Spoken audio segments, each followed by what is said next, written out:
Hello everyone. इस video पे हम लोग स्टडी करेंगे द टोरॉइड। मेनली स्टडी करने वाले हैं हम लोग टोरॉइड के ऊपर। ठीक है, प्रीवियस वीडियो पे हम लोगों ने स्टडी किया था सोलेनॉइड। तो सोलेनॉइड किस तरह का स्ट्रक्चर था, अगर आप लोगों ने स्टडी किया होगा तो आप लोग समझ जाएंगे कि इस तरह के स्ट्रक्चर को हम लोग बोलते थे सोलेनॉइड। ठीक है, ये था आप लोगों का सोलेनॉइड।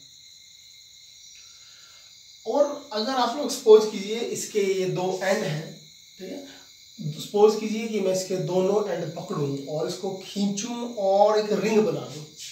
ठीक है, इसका एक एंड ये पकड़ूं, एक एंड ये पकड़ूं और थोड़ी सी फोर्स लगाऊं और इसको रिंग की शेप दे दूं, तो इसकी जो स्ट्रक्चर हम लोगों को मिलेगा वो कुछ इस तरह का मिलने वाला है। ठीक है, कुछ इस तरह का इसका स्ट्रक्चर हम लोगों को मिलेगा। इस साइड से इस पर करंट एंटर किया, आई करंट एंटर किया और इस वायर से आई करंट ही मूव करेगा हर रिंग से, और इस साइड आई करंट एग्जिट होगा। ठीक है, तो ये है सोलेनॉइड। जब इसको मैंने रिंग की शेप दे दी तो ये बन गया हम लोगों का टोरॉइड। ठीक है, बिल्कुल बेसिक सा अगर मैं इसको बात करूं तो सोलेनॉइड तो हम लोग प्रीवियस वीडियो पे स्टडी कर चुके थे, जिस पर हम लोगों ने magnetic field at any point inside the solenoid calculate की थी। सेम इस लेक्चर पर भी हम लोग magnetic field inside the toroid calculate करने वाले हैं। वर्किंग प्रोसेस है वो 100% सेम है।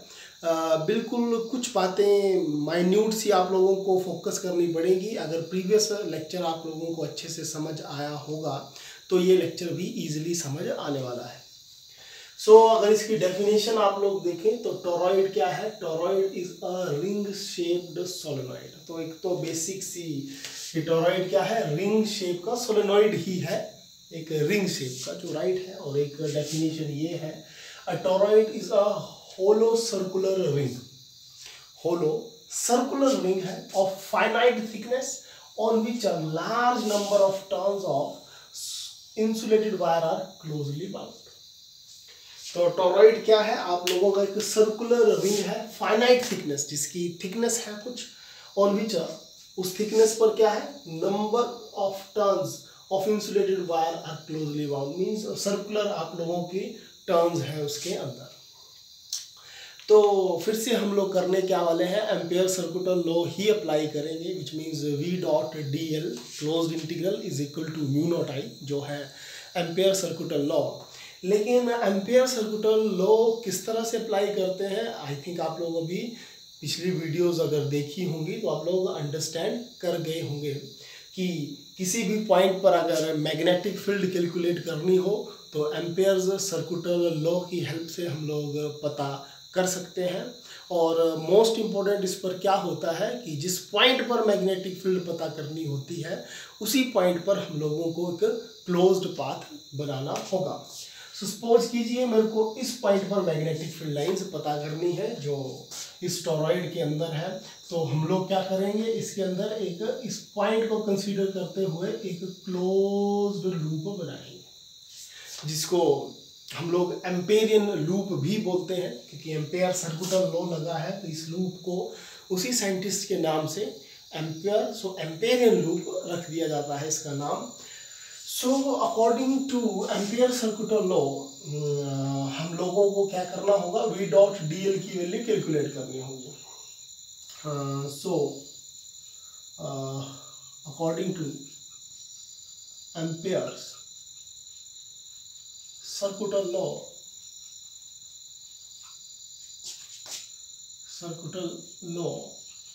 v dot dl close integral is equal to mu naught times current passing through number of turns in close loop. ये काफी इंपॉर्टेंट पॉइंट है। लेकिन म्यू नॉट आई तो है, लेकिन करंट कौन सा? वो करंट जो इन सभी लूप से पास कर रहा है। क्योंकि आप लोग फिर से वही बात देखिए, इससे अगर करंट आई गया तो इस लूप पर भी आई करंट हुआ, इस पॉइंट पर भी आई करंट हुआ, इस पर भी आई, इस पर भी आई, हर लूप पर आई करंट है। इस डायग्राम पर मैंने दो लूप्स के बीच में काफ़ी स्पेस दी है ताकि डायग्राम नीट एंड क्लीन दिखे, लेकिन एक्चुअल में इन दोनों के बीच में नेग्लिजिबल स्पेस होगा, बिल्कुल नेग्लिजिबल स्पेस होगा। अगर आप लोग गूगल पर जाकर टॉरॉइड्स की इमेज देखेंगे तो आपको थोड़ी क्लैरिटी और मिलेगी। तो इसी करके हम लोग जो करंट लेंगे वो करंट क्या लिया जाएगा, जितनी टर्न्स है, क्योंकि हर टर्न से आई करंट है। तो अगर मैं 2 टर्न्स कंसीडर करूं तो 2i, अगर 10 टर्न्स कंसीडर करूं तो 10 times of i, which means जो करंट होगा वो डिपेंड करेगा कि नंबर ऑफ टर्न्स कितनी है। तो एक छोटी सी जंक्शन करेंगे कि let n is equal to number of turns per unit length, then n into 2 pi r will be equal to total number of turns in toroid. Agree? n क्या है, number of turns per unit length, उसको मैंने 2 pi r, what is 2 pi r? 2 pi r क्या है, 2 pi r होता है circumference. तो अगर आप लोग देखेंगे ये पूरा रिंग जो है वो सर्कल ही बन चुका है, जो ये लूप बनाई है हम लोगों ने एम्पेरियन लूप, तो उसका जो सर्कमफ्रेंस है या उसकी जो लेंथ है, अगर मैं इस पॉइंट से बात करूं, इस पूरे रिंग की जो लेंथ होगी that will be equal to 2 pi times of its radius, and its radius is r। Okay, so we can write it, आप लोग लिख लें। मेरे पास बोर्ड स्पेस की कमी है इसलिए मैं नहीं लिखूंगा, आप लोग लिख लेना, where r is the radius of this Amperian loop. तो ये हम लोगों के पास नंबर ऑफ टर्न्स आ चुके हैं। अगर मैं इसको i से मल्टीप्लाई कर दूं तो हम लोगों को करंट मिल जाएगा passing through the number of turns in close loop. So b dot dl close integral is equal to mu naught and i is n into 2 pi r into i। ठीक है, so n into 2 pi r क्या बन चुका है, number of turns, जो मैं थोड़ी देर पहले आपसे बात की कि अगर 2 टर्न्स होगी तो 2 टाइम्स ऑफ i, अगर 5 टर्न्स हुए उस लूप में तो 5 टाइम्स ऑफ i, अगर 10 टर्न्स हुए तो 10 टाइम्स ऑफ i, और अगर n into 2 pi r number of turns हुआ तो नेट करंट होगा n into 2 pi r times of i। अगर आप लोग इस डॉट प्रोडक्ट को हटाएंगे तो आपको क्या मिलेगा, आप लोगों को बेसिक पता होगा, जो आप लोगों ने +1 वेक्टर्स में पढ़ा होगा कि डॉट प्रोडक्ट हम लोगों का कॉस ऑफ थीटा से रिमूव होगा, and that will be equal to mu naught n 2 pi r and 2 pi r times of i, और कॉस ऑफ थीटा, थीटा क्या है, b और dl, क्योंकि डॉट प्रोडक्ट किसका है, b और dl का, तो b और dl के बीच का एंगल होगा। सो dl क्या है, इस एम्पेरियन लूप की एक छोटी सी लेंथ, ठीक है, और v मैग्नेटिक फील्ड तो इसी तरफ होगी। सो dl और b का एंगल सेम होगा। मैं फिर से रिपीट कर रहा हूँ, dl क्या है, एक छोटी सी लेंथ, अगर उस dl का मैं वेक्टर बनाऊंगा वो, और मैग्नेटिक फील्ड लाइंस का वेक्टर किस तरह से, डायरेक्शन क्या होगी, किसी भी पॉइंट पर मैग्नेटिक फील्ड लाइन की उस पॉइंट पर टेंजेंट लेंगे। तो इस पॉइंट पर अगर मैग्नेटिक फील्ड लाइन की डायरेक्शन पता करनी होगी तो टेंजेंट लिया जाएगा इस लाइन पर, और टेंजेंट इस डायरेक्शन में आया। देन dl के लिए भी सेम मेथड, dl भी इसी तरफ, तो b और dl का एंगल सेम है, एक ही डायरेक्शन है, तो एंगल विल बी 0, और इस करके cos 0 हुआ 1 और ये बन गया b integration of dl is equal to mu naught n 2 pi r times of i। काफ़ी इंपॉर्टेंट पॉइंट आने वाला है कि what is this integral of dl क्या होगा। सो dl क्या है, छोटी सी लेंथ, अगर इंटीग्रल करो विच मीन्स इंटीग्रेट करें, अगर जोड़े तो छोटी छोटी dl लेंथ बनाकर ये पूरा एम्पेरियन लूप ही बन जाएगी, और एम्पेरियन लूप का जो अगर लेंथ की बात करें दैट विल बी सर्कमफ्रेंस के इक्वल होगी। और सिंपल टर्म में मैं बोलूँ कि integral of dl will be equal to 2 pi r which is equal to mu naught n 2 pi r into I. आप लोग इस पॉइंट पर मेंशन कर लें because integration of dl is equal to circumference of Ampérian loop. Okay, circumference of loop, and that is equal to 2 pi r. So that's why this is equal to 2 pi r. So 2 pi r से आप लोगों का 2 pi r cancel होगा। देखिए 2 pi r से 2 pi r cancel, तो क्या बचा आप लोगों के पास?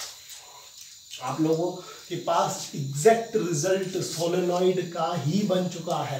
अगर सोलेनॉइड का रिजल्ट माइंड पे होगा आपके, अगर नहीं है तो आप लोग जल्दी से कंपेयर कर लें, तो आप लोग देखोगे कि जो मैग्नेटिक फील्ड आपको मिली है, जो फाइनल रिजल्ट मिला, that is B, what is B? B is the magnetic field at this point will be equal to mu naught times N I as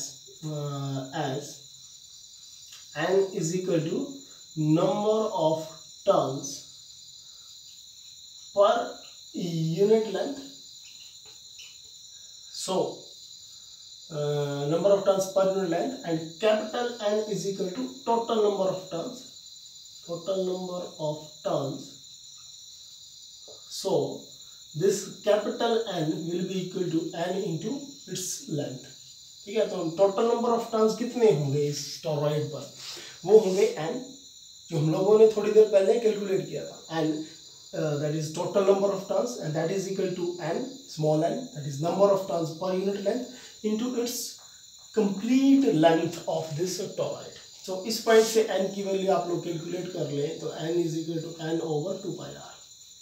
देखिए जल्दी से आप लोग अपना माइंड सोलेनॉइड के केस में लेकर जाएं, तो उस पर जो स्मॉल n था वो था कैपिटल N ओवर L के इक्वल। L क्या था? लेंथ थी उस पॉइंट पर। तो इस पॉइंट पर 2 पाई r लेंथ है। क्यों? क्योंकि सर्कल की जो लेंथ है उसी को सर्कमफ्रेंस बोलते हैं, और सर्कमफ्रेंस 2 पाई r है। तो विच मीन्स सेम ही है ये n, और इस पॉइंट पर 2 पाई r लेंगे टॉरॉइड के केस में, सोलेनॉइड के केस में L लिया था।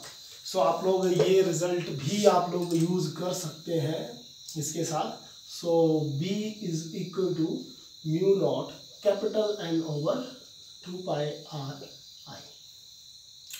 So this is the magnetic field at point this due to toroids. और दोनों पॉइंट्स को अगर आप देखेंगे तो सिंपल सा डिफरेंस, इस पॉइंट पर म्यू नॉट आई, इधर भी म्यू नॉट आई, इस पर स्मॉल n है और इस पर capital N over 2 pi r। तो टोटल नंबर ऑफ टर्न्स दी होंगी तो आप लोग ये रिजल्ट यूज़ करना, और आपको अगर रेडियस पता हो, और अगर number of turns per unit length दी होंगी तो आप लोग ये रिजल्ट यूज़ करना। ठीक है, कैलकुलेट क्या किया है अगर पूरे लास्ट में बताऊँ आपको, तो टॉरॉइड के किसी पॉइंट पर हम लोगों ने मैग्नेटिक फील्ड कैलकुलेट की, तो ये उसके फॉर्मूले डेवलप हुए हैं। आप लोगों को एक मैं काफ़ी इम्पोर्टेंट सी बात इस वीडियो पे बोलूँगा कि जितने भी रिजल्ट्स हम लोगों के बनते जा रहे हैं, तो आप लोग अपनी नोटबुक के या तो फर्स्ट पेज पे या लास्ट के कुछ पेजेस पर आप लोग आर्टिकल का नाम लिखें और साथ में उसका रिजल्ट लिखें। जैसे फॉर एग्जांपल आप लोगों को अपनी नोटबुक पर क्या लिखना होगा कि toroid magnetic field due to toroid, और रिजल्ट ये लिख दें और ये लिख दें, और साथ में मेंशन करें हर एक चीज़ कि म्यू नॉट क्या है। तो mu nought is absolute permeability, n क्या है number of turns per unit length, and I क्या है current passing from the toroid. तो सेम वैसे इस रिजल्ट को लिखें, हर इसकी टर्म को एक्सप्लेन करें। ऐसे हर आर्टिकल का, सिर्फ टॉरॉइड का ही नहीं, जितने भी आर्टिकल हम लोगों ने स्टार्टिंग से किए हैं, सो आप लोग उन सभी के आर्टिकल का नाम और उसका रिजल्ट लिखें और उसको मेमोराइज करें, क्योंकि ये रिजल्ट आप लोगों के +2 के एग्ज़ाम के बाद जब कम्पिटिटिव एग्ज़ाम होगा, तो ये रिज़ल्ट जिस बच्चे के माइंड में होंगे वो न्यूमेरिकल काफ़ी फास्ट कर पाएगा। और सेकंड, आप लोग अगर आज से स्टार्ट करने वाले हैं तो आप लोग ये मत माइंड पे सोचें कि स्टार्टिंग से इतना सारा कौन नोट करे। आप लोग इसी आर्टिकल से लिखना स्टार्ट कर दें, और प्रीवियस डेली आप लोग 2-2 आर्टिकल्स के रिजल्ट भी लिखेंगे, तो विद इन 14-15 डेज आपका कंप्लीट ये कवर हो जाएगा। ये इम्पोर्टेंट काम है जो मैं आप लोगों को बता रहा हूँ कि आर्टिकल लिखें और उसका रिज़ल्ट लिखें और उसको याद करें। ये आप लोगों के लिए काफ़ी फ़ायदेमंद साबित होगा जब आप लोग +2 के बाद एग्ज़ाम देंगे। और एट प्रेजेंट अगर आप +2 पॉइंट ऑफ व्यू से देखें तो आप लोग आर्टिकल की डेफिनेशन कैसे उसको लिखना है उसकी प्रैक्टिस करें, डायग्राम नीट एंड क्लीन बनाएं और अपने रिजल्ट्स की हर टर्म को आप लोगों का आर्टिकल पर एक्सप्लेन्ड होनी चाहिए और फाइनल रिजल्ट को आप लोग बॉक्स में ज़रूर बंद करें और अपनी handwriting neat and clean रखें। आई होप आप लोगों को आर्टिकल समझ आया होगा। So thank you so much.